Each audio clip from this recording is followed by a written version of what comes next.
وہی بات جو ہم نے پہلے کی ہے کہ عام طور پہ ہم اپنے آپ کو تو صاف رکھتے ہیں، لیکن جہاں پہ ہم رہ رہے ہوتے ہیں، جس سوسائٹی کے اندر، جس محلے کے اندر، عام طور پر ہم اس کا خیال نہیں رکھتے۔ اب یہی بات آگے ایک حدیث کے ریفرنس سے آ رہی ہے۔ نبی کریم صلی اللہ علیہ وسلم راستوں کو صاف رکھنے کی بہت تاکید فرمایا کرتے تھے۔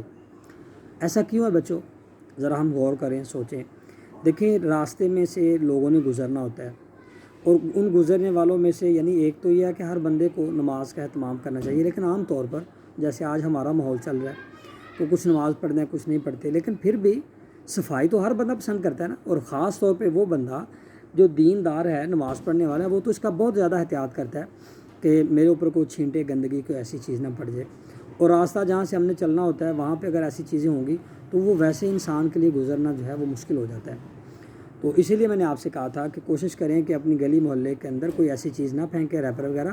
پراپر اس کو ڈسٹ بین کے اندر جو ہے وہ ہم ڈالیں۔ آپ صلی اللہ علیہ وسلم راستے میں رکاوٹ ڈالنے والی چیزیں، مثلاً کوئی جھاڑی وغیرہ یا پتھر وغیرہ پڑا دیکھتے تو خود اٹھا کر ہٹا دیتے کہ یہ اس سے گزرنے والوں کو کوئی تکلیف نہ ہو۔ جو شخص راستے میں یا درختوں کے نیچے گندگی پھینکتا، آپ صلی اللہ علیہ وسلم اس سے بہت ناراض ہوتے۔ یعنی ایک تو راستے میں ظاہر لوگوں نے گزرنا ہوتا ہے، اور دوسرا درختوں کے نیچے، چونکہ درختوں کے نیچے بھی آج کل کا دور تو نہیں تھا کہ اے سی ہیں یا پنکھے لگے ہیں، ہم گھروں میں بیٹھے ہیں، چونکہ وہ لوگ ایسے ہوتے تھے درخت، اور عرب کے اندر تو درخت بھی آپ کو پتہ ہے کہ بڑی نایاب چیز تھی، کیونکہ وہاں زیادہ تر تو پتھریلا علاقہ ہے، صحرا ہے، درخت زیادہ نہیں ہوتے، اور اگر کوئی درخت ہے اور اس کے نیچے کوئی اس طرح کا گندگی وغیرہ پھینک دے جہاں پہ لوگوں نے کچھ دیر کے لیے رکنا ہوتا ہے، اسٹے کرنا ہوتا ہے، تو آپ صلی اللہ علیہ وسلم اس کو سخت ناپسند کرتے تھے، اور اسے سمجھاتے کہ گندگی پھیلانے والوں سے اللہ تعالیٰ ناراض ہوتا ہے۔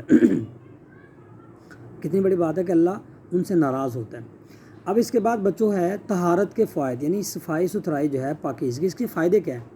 نمبر ایک، صاف ستھرا رہنے والوں کو اللہ پسند کرتا ہے۔ نمبر ایک بات وہ جو پچھلے ہم نے ایک آیت بھی پڑھی ہے۔ نمبر دو، صاف ستھرا رہنے سے عبادت قبول ہوتی ہے، یعنی اگر کپڑے گندے ہیں تو ظاہر ہے پاک نہیں ہے تو عبادت ہماری قبول نہیں ہوگی۔ طہارت سے صحت اچھی رہتی ہے اور انسان کو صاف ستھرا رہنے کا موقع ملتا ہے، یعنی جو بندہ جتنا زیادہ پاک صاف رہے گا بچوں، وہ اتنا زیادہ صحت مند ہوگا، جراثیم اس کے قریب نہیں آئیں گے، بیماریاں قریب نہیں آئیں گی، اس لیے ہمیں جو ہے وہ اس کا بڑا اہتمام کرنا چاہیے۔ نمبر چار، صاف ستھرا رہنے سے تھکاوٹ دور ہوتی ہے اور دل کو سکون بھی ملتا ہے، اور آج کل جیسے گرمیاں ہیں، اس میں تو ہماری بڑی ہمیں اس کا تجربہ ہے، ہم جب باہر سے آتے ہیں بڑی گرمی کے اندر مارکیٹ سے ہو کے یا کسی کام کاج سے گئے تو بڑی ایک وہ عجیب سی انسان جو ہے چڑچڑا پن طاری ہوتا ہے، اور جب آ کے ہم تھوڑا سا شاور وغیرہ لے لیتے ہیں تو پھر کیا ہوتا ہے کہ ایک تو جسم کی تھکاوٹ ایسی ہوتا ہے، بندہ فریش، کہتے ہیں میں نہا کے فریش ہو گیا ہوں، بندہ فریش ہو جاتا ہے۔ دوسرا جو ہے وہ دلی سکون، یعنی وہ جو ایک چڑچڑا پن ہے وہ بھی انسان کا ختم ہو جاتا ہے۔ اور نمبر پانچ، صاف ستھرا رہنے سے لوگ بیماریوں سے محفوظ ہو جاتے ہیں، یوں ایک صحت مند معاشرہ جنم لیتا ہے۔ ٹھیک ہے، یعنی باقی لوگ اگر آپ گندگی پھیلائیں گے، میں بھی آپ اس سے محفوظ رہیں اپنے آپ کو صاف ستھرا رکھ کے، لیکن معاشرے میں باقی لوگ بھی ہیں جو رستوں سے گزرنے والے ہیں، جو محلے گلی کے اندر رہنے والے ہیں، تو وہ پھر ڈسٹرب ہوں گے اور جراثیم ان تک جائیں گے،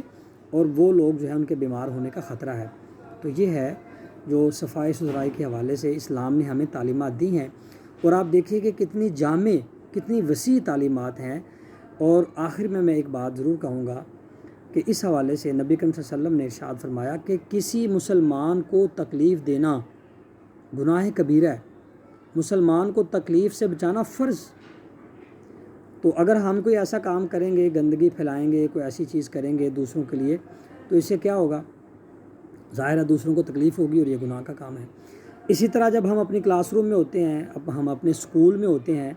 تو وہاں پہ بھی ہمیں چاہیے کہ ہم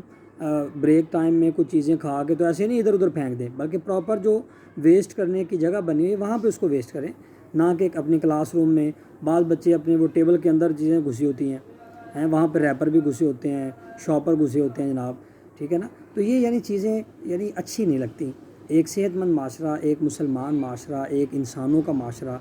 جس میں انسان رہتے ہوں، وہاں پر یہ چیزیں جو ہیں وہ اچھی نہیں ہیں، یہ انسانوں کے معاشرے کو انڈسپلنڈ بھی کرتی ہیں، اور یہ بتاتی ہیں کہ یہ لوگ جو ہے یہ صفائی ستھرائی کو پسند نہیں کرتے، اس لیے ہمیں جو ہے اس کا خاص احتیاط رکھنی ہے۔ انشاءاللہ دوبارہ ملاقات ہوگی جب ہمارا نیکسٹ لیکچر ہوگا. باقی جو آپ کا مشقی کام ہے وہ آپ کر لیجیے گا, میں نے اپلوڈ کر دیا ہے تو دیکھ لیجیے گا. تب تک کے لیے اللہ حافظ, اجازت دیں. اپنا خیال رکھیے گا, اپنی دعاؤں میں بہت سارا سب کو یاد رکھیں. السلام علیکم ورحمۃ اللہ وبرکاتہ.